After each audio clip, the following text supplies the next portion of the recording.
It's Erin of E-Exclusive, and I'm about to show you 10 box braid secrets that will take your box braid game from homemade to salon slayed. And just so you know, interesting hairstyling is what I do, so go ahead and grip that subscribe button and twist the notification bell to be the first to see my latest creations. Getting right to it. Super important and too often overlooked, step 1. Stretch and detangle your hair. Detangling all knots and shed hair strands, as well as blow-dry stretching or sectioning hair with 4 to 8 braids or twists and letting them dry completely dramatically eases the installation of box braids. Look how my fingers go from roots to ends, all smooth, no hard snags or traps or setups, unlike my student loans, just easy parting. Detangling and stretching minimizes the pain from the comb yanking and snagging through knots of clumped shed hair or shrunken curls. It also prevents the massive breakage and hair loss from combs and brushes ripping and shredding through your hair. Next, it also helps your braids finish smoothly and uniformly because there will be no clumps of shed hair or tight curls going against the braid hair. It also saves time and energy. Braiding on shrunken or uncombed hair adds upwards of 45 minutes to 2 hours to your braid service. So if you're getting it done, it'll also keep your hairdresser from canceling your appointment altogether. And for blocking out her day, you're not getting that deposit back. Step 2. Have a strategic parting habit. This is a great thing to do because it saves you time. It's like practicing a dance routine or a sports play or even marching band drill. All of these things achieve excellence by practicing the same improved upon plan over and over again until they achieve a great result. When you don't have a parting plan, you or your client often wind up having to strategically place ill-thought-out braids themselves to make a style work instead of a style that's versatile and works in multiple directions. My favorite and most versatile parting pattern is my horizontal plus turtle shell part pattern.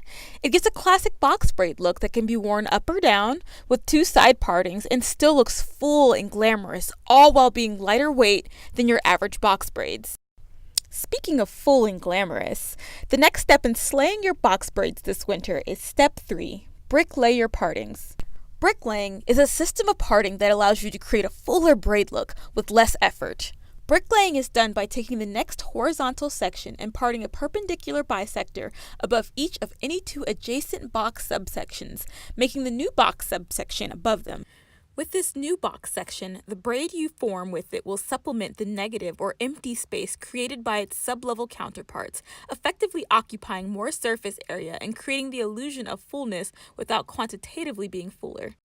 Now, if you didn't quite follow, no worries. That's just a mathy way to say, make the box parts look like a brick wall and you'll create luscious, full braid work a lot faster.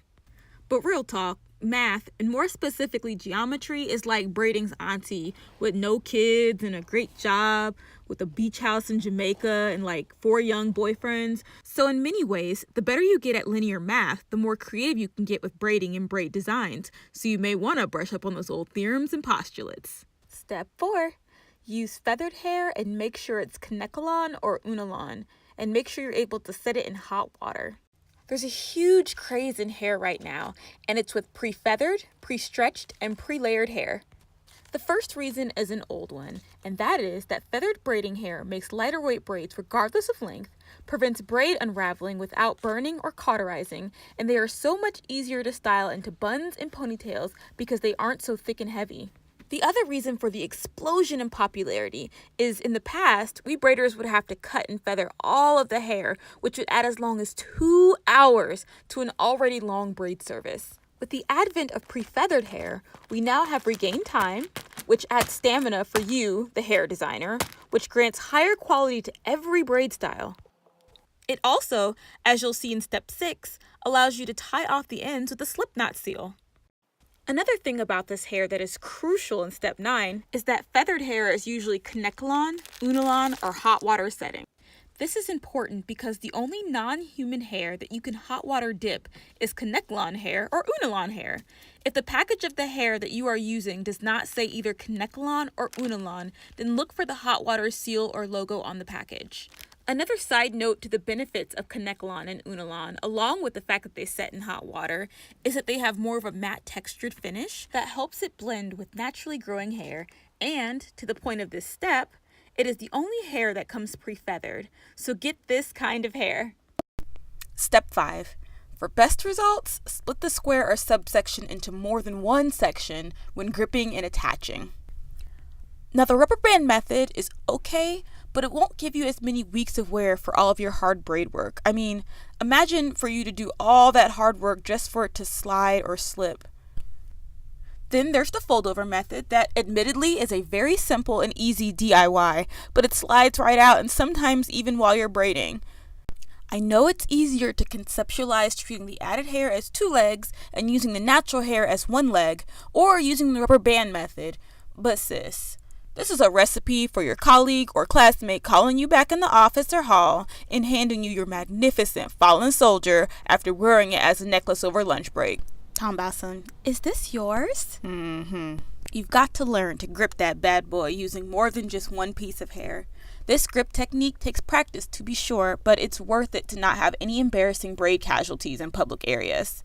Using correct technique will take the same amount of work as the other two methods, but the best difference is it will allow you to wear your braids for weeks longer instead of just a few days or a week or two. To create a grip that not only stays and slays, I take a section of hair about double the thickness of her natural hair, divide it into a 1/3 part and a 2/3 part, and fold over the 1/3 part to get my extension ready. I then divide the square subsection into 3 parts, so that you can get an approximation of what my mind and my fingers feel for when attaching the hair.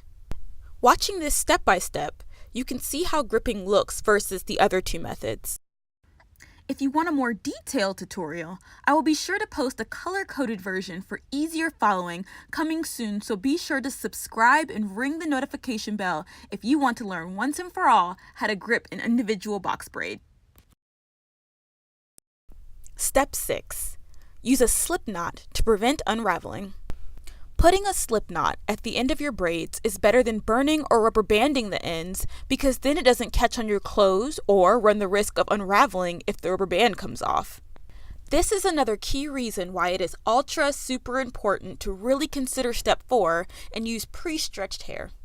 To create a slip knot, I take approximately 4 to 7 literal strands of hair and make a number 4 shaped loop. In this case, it looks like a janky letter Q, but you get the idea. I'm going to go slowly so that you can watch what my fingers do to create this slip knot.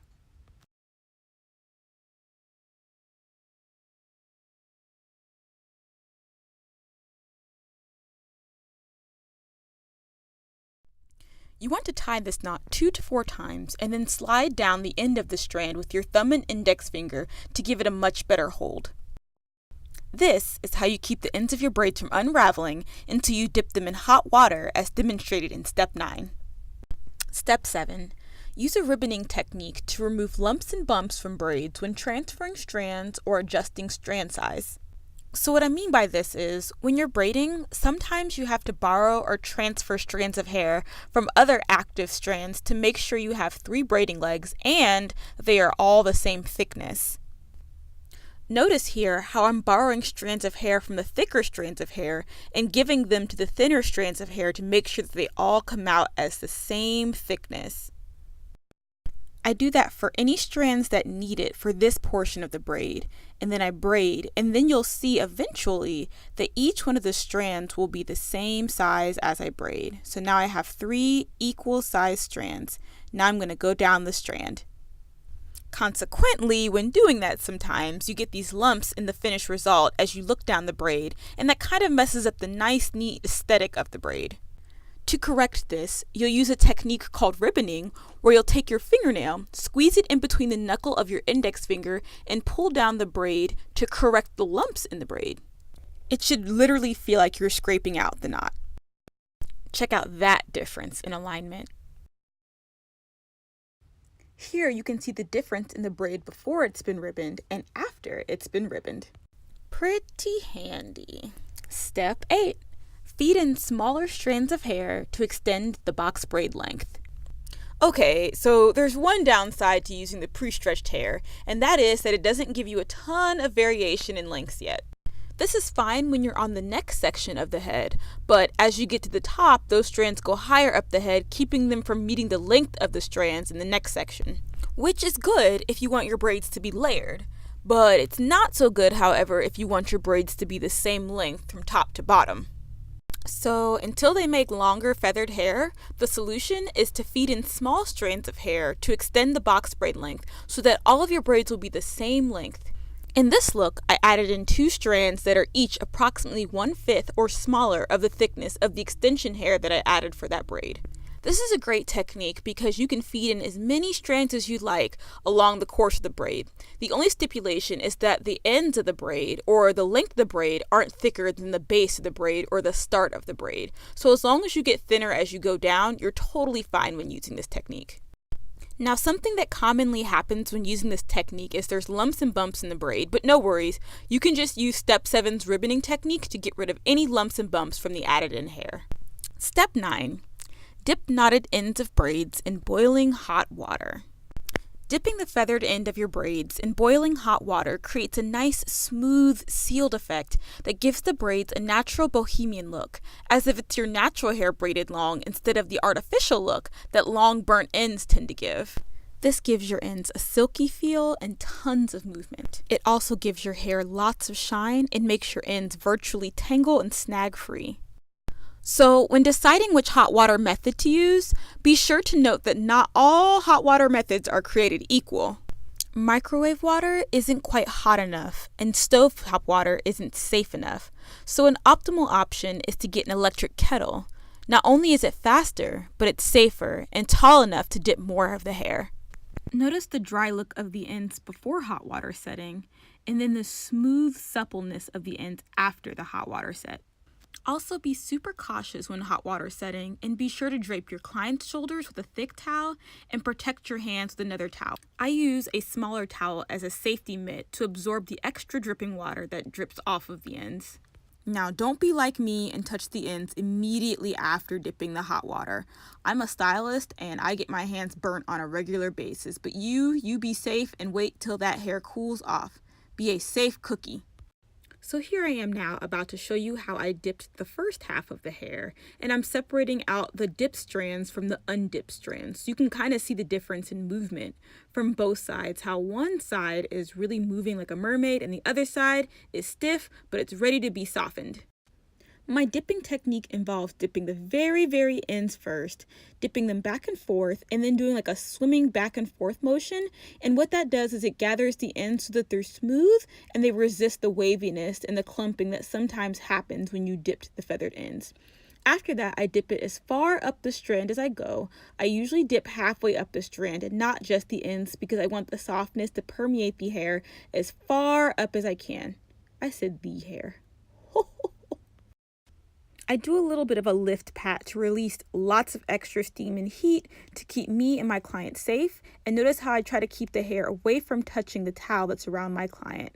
I'd rather burn myself first before I burn my client. And that's an important thing to remember to keep your client safe, because once you burn a client, it's not likely that she'll return on her own accord.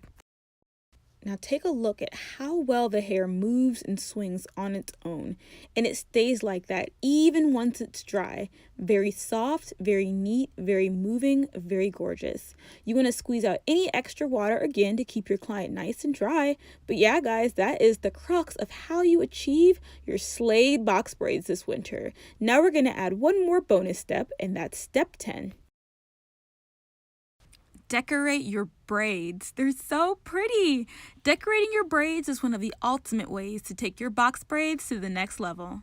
There are tons of jewelry options out there for every kind of look. Whether you're closing a legal deal with your law firm in a tasteful neutral tone or posing for Snapchat with rainbow cuffs and unicorn yarn, there's always a gorgeous finishing touch you can add to your magnificent cords of beauty. So those are my steps for slaying your braid game this year.